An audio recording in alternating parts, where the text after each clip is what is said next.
Iran president Ebrahim Raisi helicopter അപകടത്തിൽ കൊല്ലപ്പെട്ടത് വലിയ ചോദ്യങ്ങളാണ് ലോകത്തിനു മുന്നിൽ ഉയർത്തുന്നത്. പാശ്ചാത്യ ലോക രാജ്യങ്ങളാകെ ഉപരോധം ഏർപ്പെടുത്തിയിരിക്കുന്ന ഇറാന്റെ വിമാനങ്ങളുടെയും ഹെലികോപ്റ്ററുകളുടെയും കാലപ്പഴക്കം അപകടത്തിന് വഴിവെച്ചോ എന്ന് ചോദിക്കുമ്പോൾ തന്നെ ഉയർന്നുവരുന്ന മറ്റൊന്ന് ഇസ്രായേൽ വകവരുത്തിയതാണോ റൈസി എന്നാണ്. വെറുമൊരു സംശയം മാത്രമല്ല, ലോകത്ത് സമൂഹ മാധ്യമങ്ങളിൽ വലിയ ചർച്ചയാണ് ഇത്. റൈസിയെ വകവരുത്താൻ ലോകത്ത് പല ശക്തികളും, പ്രത്യേകിച്ച് ഇസ്രായേൽ ഗൂഢാലോചന നടത്തുന്നുണ്ടെന്നാണ് ഇത്തരത്തിൽ ചിന്തിക്കുന്നവർ ചൂണ്ടിക്കാണിക്കുന്നത്. പാശ്ചാത്യ ലോകത്തിന്റെ എക്കാലത്തെയും കണ്ണിലെ കരടാണ് ഇറാൻ. അടുത്ത കാലത്ത് ഗാസയിൽ ഇസ്രായേൽ യുദ്ധം തുടങ്ങിയതിനു മുതൽ ഈ ശത്രുത വർദ്ധിച്ചിട്ടേ ഉള്ളൂ. ഇറാനും ഇസ്രായേലും യുദ്ധപാതയിലാണ്. രണ്ടു കൂട്ടരും ടെസ്റ്റ് ഡോസ് എന്ന പോലെ അങ്ങോട്ടും ഇങ്ങോട്ടും മിസൈലും റോക്കറ്റും ഒക്കെ അയക്കുകയും ചെയ്തു.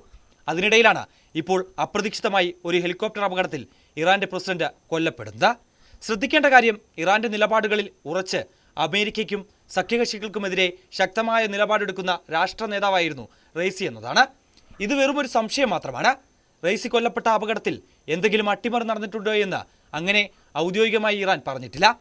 ലോകത്താകെ പരക്കുന്ന ഒരു അഭ്യൂഹം. പക്ഷേ ഇങ്ങനെയും ചിന്തിക്കുന്നതിൽ കാര്യമുണ്ടെന്നാണ് സമൂഹമാധ്യമങ്ങളിൽ ശക്തമാകുന്ന ചർച്ച. ഇനി കുറച്ചുകൂടി വ്യക്തമായി പറഞ്ഞാൽ, റൈസി കൊല്ലപ്പെട്ടതു മുതൽ ലോകത്തെ വലിയൊരു വിഭാഗം വിരൽ ചൂണ്ടുന്നത് ഇസ്രയേലി ചാരസംഘടനയായ മൊസാദിലേക്കാണ്. എല്ലാ കാലത്തുമുള്ള പാശ്ചാത്യ ലോകത്തിന്റെ വെറുപ്പ് റൈസി പ്രസിഡന്റായ കാലത്ത് വർദ്ധിച്ചിട്ടേ ഉള്ളൂ. പ്രത്യേകിച്ച് ഇസ്രായേലിന്റെ അനിഷ്ടം അതിന് കാരണം റൈസിയുടെ കർക്കശ നിലപാടുകളായിരുന്നു. ഇറാനിയൻ പരമോന്നത നേതാവ് അലി ഖമനേയുമായുള്ള റൈസിയുടെ ഇഴയെടുപ്പവും പാശ്ചാത്യ ലോകത്തിന് ദുശകനമായിരുന്നു. നിലവിലെ വിശദീകരണമനുസരിച്ച് അപകടത്തിന് കാരണം മോശം കാലാവസ്ഥയാണ്, ഒപ്പം മഞ്ഞും മഴയും. എന്നാൽ നിലവിലെ ലോകരാഷ്ട്രീയ സാഹചര്യങ്ങളാണ് റൈസിയുടെ മരണം അട്ടിമറിയാണോ എന്ന സംശയം ശക്തമാക്കുന്നത്.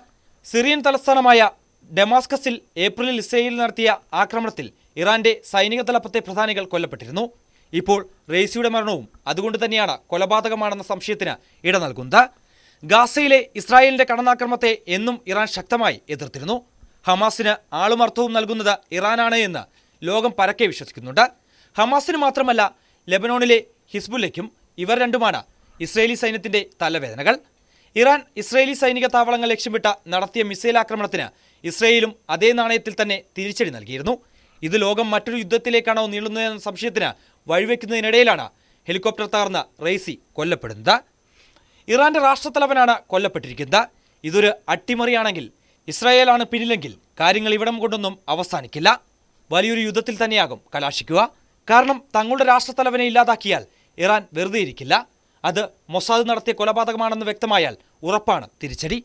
ഇസ്രായേലിന്റെ ശക്തമായ ചാരസംഘടനയാണ് മൊസാദ്. അവർക്ക് പ്രസിഡന്റിനെ വധിക്കുക എന്നത് അത്ര ബുദ്ധിമുട്ടുള്ള കാര്യമൊന്നുമല്ല. അതുതന്നെയാണ് റൈസിയുടെ മരണം സ്ഥിരീകരിച്ചതു മുതൽ സമൂഹ മാധ്യമങ്ങളിൽ നിറയുന്നത്. എന്താണ് വാസ്തവമെന്ന് കണ്ടറിഞ്ഞു തന്നെ കാണണം.